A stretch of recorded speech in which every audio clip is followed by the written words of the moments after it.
Ja, ja, ja. Dat is goed ook voor jou. Ja. Dan kan je er ook op in. Kijk, ja, dan is het ook wel. Ja, bijna. Dat hebben we hier ook al. Ja. Kan je zeggen, de eerste dag van de eerste ronde stond ik precies hieronder. En toen kwam de bij de dokter zei ze, nee, de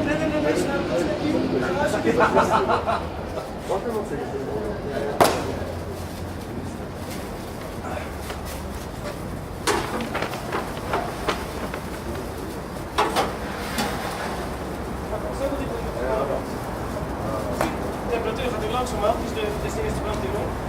Normaal gesproken in de motor in de bus is het ongeveer 80 graden. De temperatuur gaat nu naar een graad of 200. Dat is zometeen de spraybrand.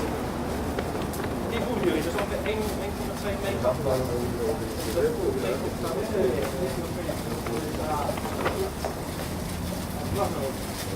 Hier is zoiets ook. Kijk, we zijn half in.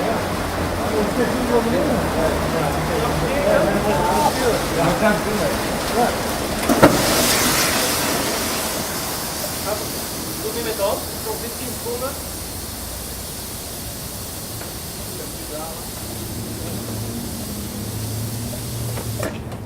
Ongeveer 10 seconden. Ja, we zijn ongeveer 1 liter water in.